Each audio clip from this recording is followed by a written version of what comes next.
Hello दोस्तों, मैं स्वागत करता हूं आपके अपने YouTube चैनल क्लासेस कैंपस में। तो दोस्तों, हम महमूद गजनबी के बारे में पढ़ रहे थे और महमूद गजनबी के बारे में इस वीडियो में भी हम महमूद गजनबी के बारे में ही देखेंगे। 1000 ईस्वी में जब महमूद गजनबी ने जयपाल पर आक्रमण किया तो यह आक्रमण विफल हो गया। इस आक्रमण का कोई परिणाम नहीं निकला। फिर अगले ही साल 1001 ईस्वी में महमूद गजनबी ने दोबारा से जयपाल पर आक्रमण किया और जयपाल पर आक्रमण करने के बाद इसको हरा दिया, लेकिन इसकी हत्या नहीं की। इस पर हंसकर, इस पर व्यंग कर वह महमूद गजनबी वापस लौट गया। यह इतना अपमानित हुआ कि इसने सुसाइड कर लिया। कुछ इतिहासकार ऐसा भी बताते हैं कि जब महमूद गजनबी ने जयपाल को हराया तो उसने आग में कूदकर अपनी जान दे दी थी। ठीक है दोस्तों, इससे जयपाल के मरने से या जयपाल के हारने से महमूद गजनबी के पिता की हत्या का बदला पूरा हुआ। लेकिन महमूद गजनबी ने तो कसम ही क्या खाई थी कि मुझे हर बार हिंदुस्तान में आक्रमण करना है। उसके आक्रमण करने की दो वजह थी। पहली, लूटपाट,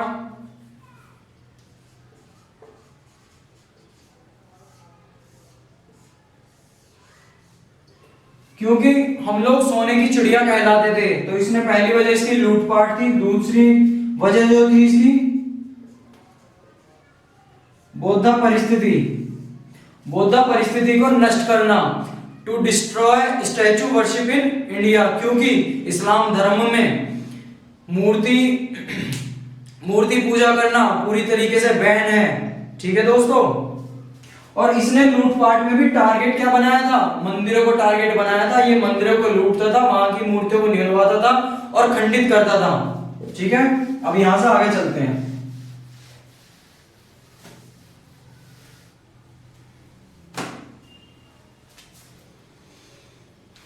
इसने हिंदुस्तान में या भारत में बहुत से आक्रमण किए, जिसमें इसके कई फेमस आक्रमण हैं। इसका सबसे फेमस आक्रमण तो आप लोगों को दोस्तों पता ही है, जो इसका 16वां आक्रमण है सोमनाथ मंदिर गुजरात पर। लेकिन उससे पहले हम एक नजर इसके और भी आक्रमण पर डालेंगे, जैसे कि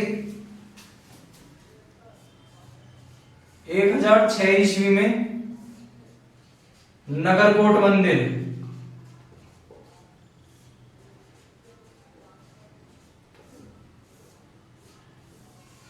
1006 ईस्वी में इसने नगरकोट मंदिर पर आक्रमण किया, जो कि कहां? हिमाचल प्रदेश में एक कांगड़ा डिस्ट्रिक्ट पड़ता है, वहां पर ये मंदिर है। वहां पर इसने आक्रमण करा और यहां से मूर्तियों को खंडित करा और लूटपाट करी। फिर इसने अगले ही साल 1008 ईस्वी में आनंदपाल,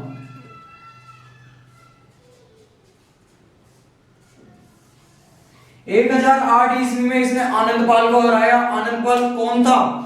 तो आनंदपाल जयपाल का पुत्र था। 1008 ईस्वी में इसने आनंदपाल को हराया। उसके बाद इसने 1011 और 12 ईस्वी में मथुरा व उज्जैन,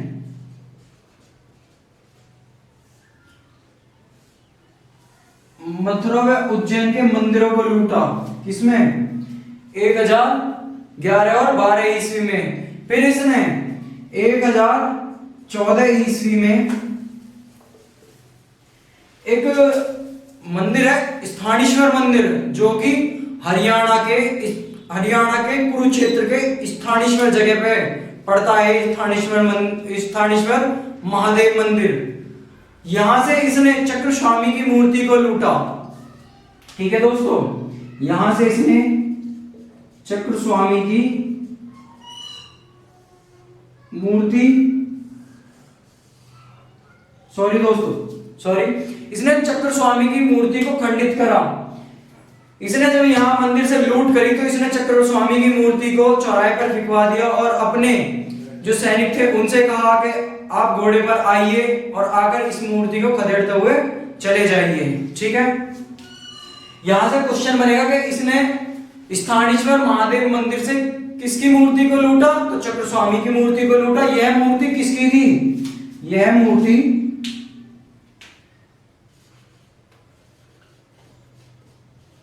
कृष्ण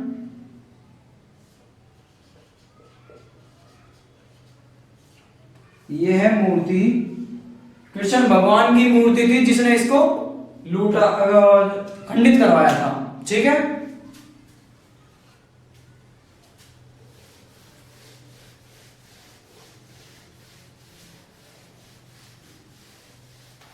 आगे चलते हैं यहां से। अब इसका जो सबसे चरित्र चित्र आक्रमण है वो आएगा इसका 1025।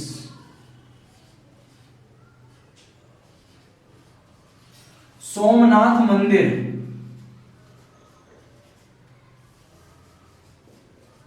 कहां, गुजरात।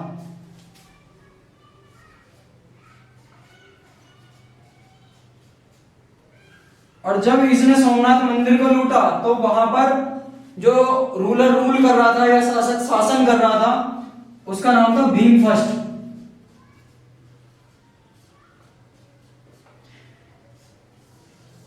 इस भीम फर्स्ट ने ही इस सोमनाथ मंदिर को बनवाया था जो कि उस समय पर लकड़ी का था। ठीक है, और जिस समय इसने सोमनाथ मंदिर को लूटा, इस सोमनाथ मंदिर की जो रक्षा कर रहा था वो अनिलवाड़ा का शासक कर रहा था। ठीक है, अनिलवाड़ा का शासक कर रहा था। जब इसने सोमनाथ मंदिर को लूटा तो उस समय सोमनाथ मंदिर बना हुआ था लकड़ी का और उस पर सोने का दरवाजा चढ़ा हुआ था। ठीक है, उस पर सोने का दरवाजा चढ़ा हुआ था। तो इसने उस मंदिर को तोड़वाया, वहां से मूर्ति खंडित की और कुछ सोना वहां से निकलवाया और अपने साथ ले गया। ठीक है, और ये सोने का जो गेट था उसे भी अपने साथ ले गया। ये किस तरफ बढ़ चला, यहां से बढ़ चला उत्तर की तरफ।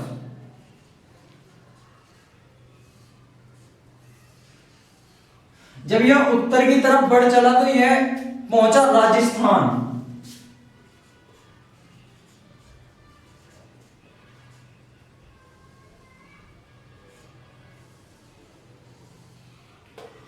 और राजस्थान पहुंचकर इस पर आक्रमण कर दिया किसने, जाटों ने।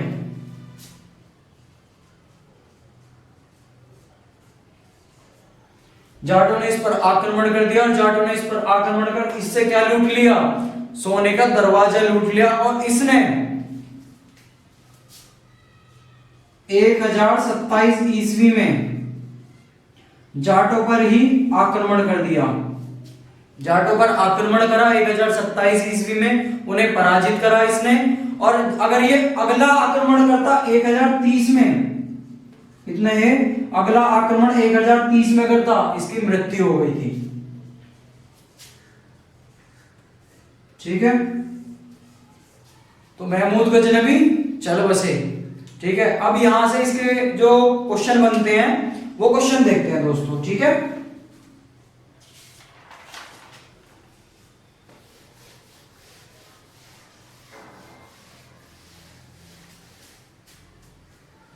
इसके जो समकालीन जो लेखक थे, ठीक है, उनके बारे में देखते हैं। ज्यादातर वहीं से ही क्वेश्चन आते हैं। पहला था अलबरूनी, दूसरा था फिरदौसी और तीसरा उत्बी और चौथा था बेहाई। अलबरूनी ने जो लिखी थी वो लिखी थी तहकीक हिंद।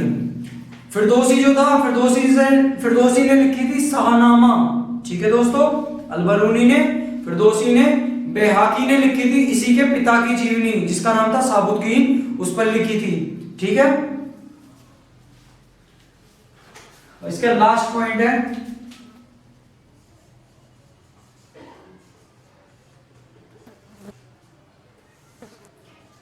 लास्ट पॉइंट के बारे में बात करेंगे हम लोग। लास्ट पॉइंट इसका ये है, जब इसने गाजी और सुल्तान की उपाधि धारण कर ली, इसने गाजी और सुल्तान की उपाधि धारण कर ली, तो उस पर भी क्वेश्चन आते हैं कि गाजी किसे बोलते हैं। मैंने आपको इससे पहली वीडियो में समझाया था कि जो गैर मुसलमान या काफिर थे, गैर मुसलमान या काफिर थे, उनकी हत्या करने वाले को ही क्या कहते हैं? गाजी।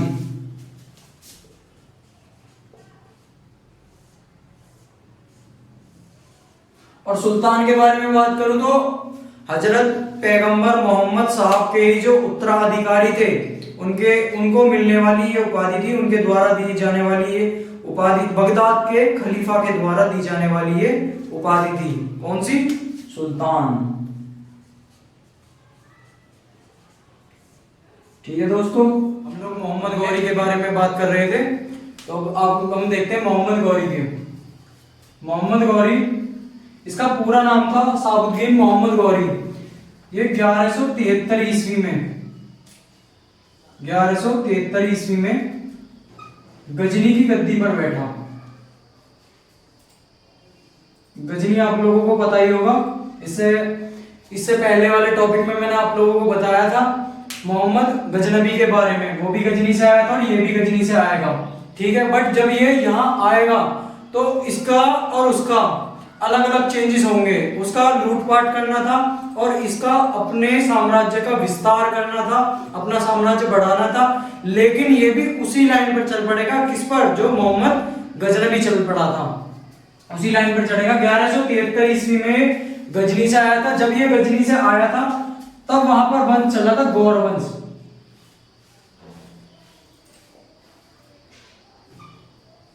गौर वंश चल रहा था। उसके बाद इसने अपना पहला अटैक जो करा था वो करा था 1175 ईस्वी में। 1175 ईस्वी में इसने अपना पहला अटैक करा था। वो जगह थी मुल्तान। मुल्तान में इसने अपना पहला अटैक करा था। और ये मुल्तान जगह जो पड़ती थी वो सिंध में जगह पड़ती थी मुल्तान, जहां पर इसने अपना पहला अटैक करा था। और ये सिंध वर्तमान में कहां है? पाकिस्तान में।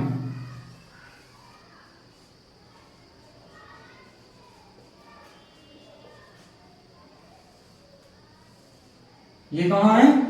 पाकिस्तान में। ठीक है दोस्तों, इसने जो करा था, ये जो फर्स्ट अटैक करा था, वहां मुसलमान थे, मुल्तान में मुसलमान थे, करमाती जाति के मुसलमान थे, करमाती जाति के मुस्लिम थे, जिस पर इसने अपना फर्स्ट अटैक करा। फर्स्ट अटैक करने के बाद इसने उनसे धन लूटा। धन लूटने के बाद ये अपना वापस चला गया। बट वापस जाने से पहले इसको पता लगा कि इसी के यहां से गजनी से, कहां से? गजनी से एक महान शासक आया था जिसका नाम था मोहम्मद गजनबी, और उसने यहां पर लूटपाट करी थी। इसका इरादा भी, इसने भी वही टारगेट बनाया, सोमनाथ मंदिर को। उसने भी सोमनाथ मंदिर लूटा और ये भी सोमनाथ मंदिर को ही लूटेगा। ठीक है,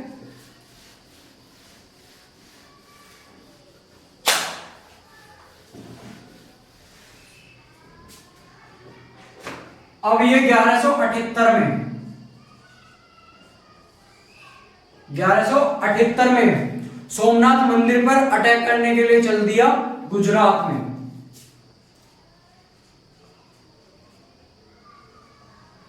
और गुजरात में रूल कर रहा था कौन? भीम सेकंड।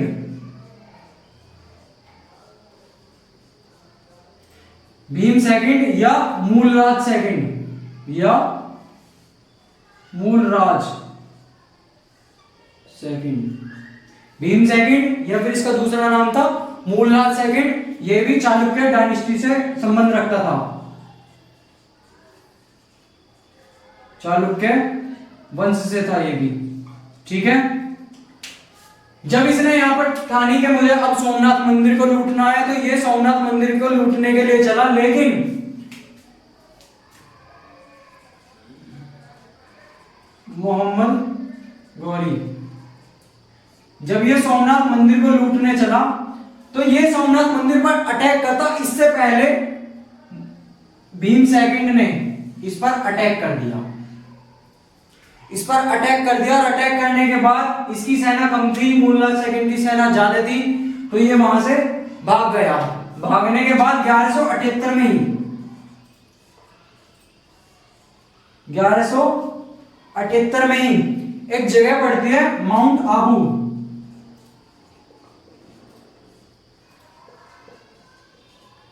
माउंट आबू एक जगह पड़ती है, जगह पड़ती है राजस्थान और गुजरात की बॉर्डर पर। राजस्थान व गुजरात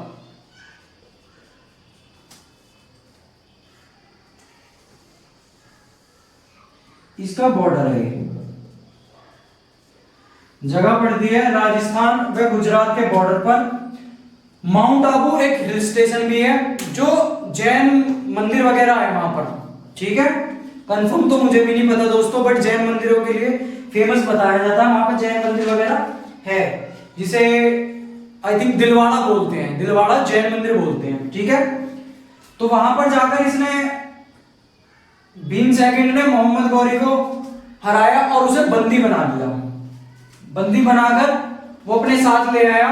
तो कुछ इतिहासकार ऐसा कहते हैं कि भीम सेकंड की मां के कहने पर मोहम्मद गौरी को भीम सेकंड ने छोड़ दिया, उसकी मां के कहने पर। और ये यहां से कहां चला गया मोहम्मद गौरी, यहां से भागा और भागने के बाद सीधा चला गया ये सिंध। अब ये रूल करने लगा सिंध में, सिंध व कश्मीर। सिंध में कश्मीर में ये रूल करने लग गया। उसके बाद अब हम देखते हैं हमारे उत्तर भारत में क्या चल रहा था। हमारे उत्तर भारत में, ठीक है दोस्तों, बहुत जल्द एक क्वेश्चन आता है कि मोहम्मद गौरी को सबसे पहले किसने हराया। तो ज्यादातर वहां पे हम लोग टिक करते हैं पृथ्वीराज चौहान, जो कि गलत है। जो पहले हराया था वो भीम सेकंड ने हराया था, ये सही आंसर है इसका। और जो बार बार हराएगा वो हराएगा इसे पृथ्वीराज चौहान, ठीक है। अब हम लोग उत्तर भारत में देखते हैं।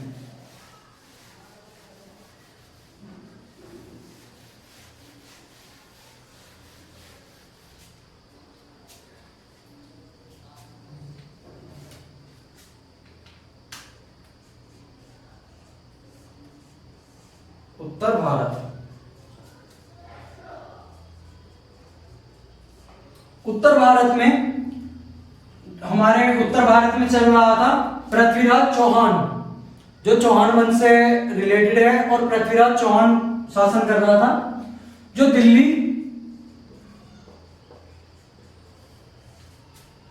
अजमेर व राजस्थान, राजस्थान के भी सांबर,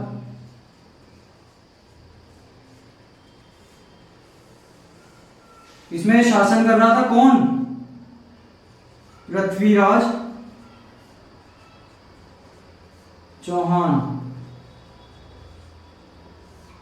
ठीक है।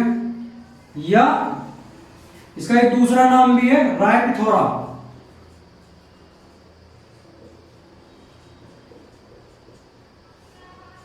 ठीक है। पृथ्वीराज चौहान, राय पिथौरा, इसका ही एक समकालीन कवि था जो बहुत इंपॉर्टेंट है।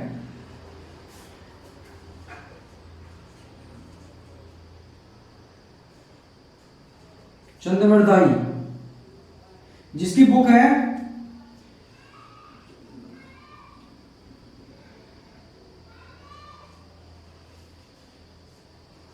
पृथ्वीराज रासो, ठीक है दोस्तों। इसका एक दरबारी कवि था जो अपने में, जो इस बुक में किसका वर्णन करेगा, पृथ्वीराज चौहान का, ठीक है। उत्तर भारत में यह चल रहा था, ठीक है दोस्तों। अब मोहम्मद गौरी बड़ा ही अलग दिमाग से चल रहा था। यह बार बार पृथ्वीराज चौहान पर आक्रमण करता था और पृथ्वीराज चौहान से माफी मांग लिया करता था। और हमारे यहाँ पृथ्वीराज चौहान ऐसा राजा था जो इसे माफ भी कर दिया करता था। ऐसा इनके बीच 16 बार चला। जब इनका 17वां बार आक्रमण हुआ 1191, 17वां अटैक या 17वां आक्रमण किस किस के बीच? मोहम्मद गौरी और पृथ्वीराज चौहान के बीच। कहां? इसे बोलते हैं तराइन का प्रथम युद्ध, तराइन का प्रथम युद्ध या फर्स्ट अटैक। ठीक है, अब तराइन के बारे में बात करते हैं थोड़ा। तराइन हरियाणा के हरियाणा में एक जगह पड़ती है करनाल। करनाल के पास में एक जगह है जिसे बोलते हैं हम लोग तरावड़ी। क्या? तरावड़ी। उस समय में ये तरावड़ी क्या कहलाती थी? तराइन कहलाती थी। ठीक है दोस्तों, क्या कहलाती थी? तराइन कहलाती थी। ठीक है, यहां पर इसका पहला अटैक हुआ 1191 में। पहला अटैक होने के बाद फिर वही कहानी दोहराई गई। मोहम्मद गौरी हारा और पृथ्वीराज चौहान फिर से विजयी हुआ। और हमारे यहाँ दोनों ही बढ़िया वाले थे। मोहम्मद गौरी ने हारते ही माफी मांग ली और पृथ्वीराज चौहान इतने महान निकले, उन्होंने फिर से इसे माफ कर दिया। ठीक है, जब 1191 में 17वां अटैक हो गया, उसके बाद पृथ्वीराज चौहान को एक उत्तर प्रदेश में एक जगह पड़ती है कन्नौज। कन्नौज में वंश चल रहा था गढ़वाल वंश,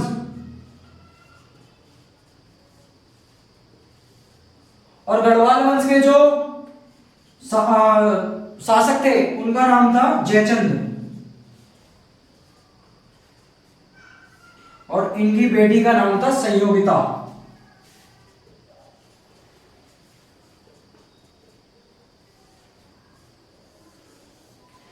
ग्यारह सौ 1191 के बाद पृथ्वीराज चौहान प्रेम में पड़ गए किसके? संयोगिता के में। ये प्रेम में पड़ गए किसके में? संयोगिता के में। अब संयोगिता के प्रेम में पड़ने के बाद क्या होता है? जब एक बार संयोगिता का स्वयंवर था तो जयचंद ने सभी को आगमन करा, सभी को बुलाया, और किसको नहीं बुलाया? पृथ्वीराज चौहान को। पृथ्वीराज चौहान को नहीं बुलाया। पृथ्वीराज चौहान को नहीं बुलाने के कारण पृथ्वीराज चौहान को गुस्सा आया और ये सीधा कहां पहुंच गया?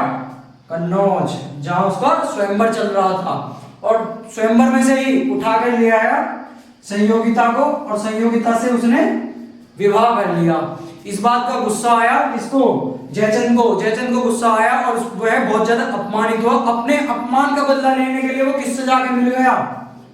जयचंद जाके मिल गया मोहम्मद गौरी से। मोहम्मद गौरी से मिल गया, और उसके बाद ही अगले ईयर 1192 में, दोस्तों बहुत ज्यादा इंपॉर्टेंट चल रहा है, आप लोगों का कॉपी पेंसिल लेकर बैठो और अपना नोट्स बनाते चलो। ठीक है, 1192 में सेकंड युद्ध हुआ। किस किस के बीच? मोहम्मद गौरी और पृथ्वीराज चौहान के बीच। इन दोनों के बीच सेकंड युद्ध हुआ 1192 ईस्वी में। यह भी तराइन का युद्ध था।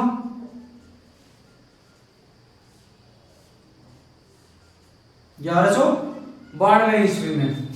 ठीक है दोस्तों, अब इसको हम रफ कर लेते हैं।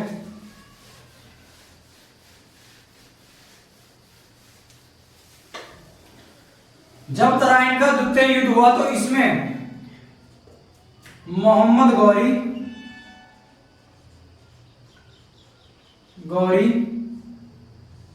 और किसके बीच? पृथ्वीराज चौहान के बीच।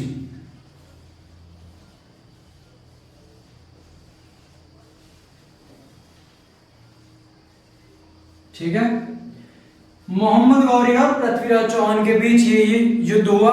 इस युद्ध में साथ कौन दे रहा था? मोहम्मद गौरी का साथ दे रहा था जयचंद, क्योंकि उसे तो अपने अपमान का बदला लेना था। और सबसे बड़ी मूर्खता ही किसकी रही? जयचंद की मूर्खता रही। ठीक है, तो साथ दे रहा था मोहम्मद गौरी का जयचंद, इन दोनों के बीच युद्ध हुआ, तराइन का सेकंड युद्ध था ये। इसमें विजयी कौन रहा? मोहम्मद गौरी। और हार किसकी हुई? पृथ्वीराज चौहान की इसमें हार हुई। लेकिन दोस्तों इतिहासकार भी यही कहते हैं कि इन दोनों के बीच 2 युद्ध हुए, लेकिन चंद्रवरदाई ने अपनी पुस्तक पृथ्वीराज रासो में ऐसा कहा है कि इन दोनों के बीच काफी युद्ध हुए।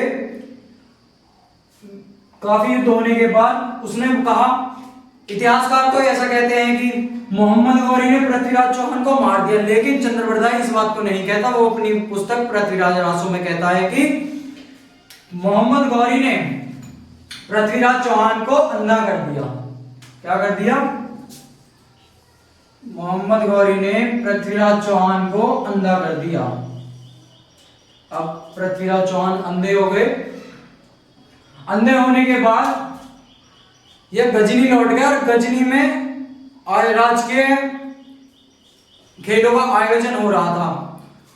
तो चंद्रवरदाई कहता है कि राज के खेलों का आयोजन हो रहा था, मैं मतलब चंद्रवरदाई और पृथ्वीराज चौहान को मोहम्मद गौरी गजनी ले गया, और गजनी ले जाने के बाद वह खेलों में गया।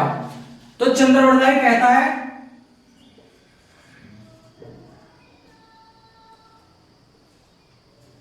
चंद्रवरदाई कहता है किससे?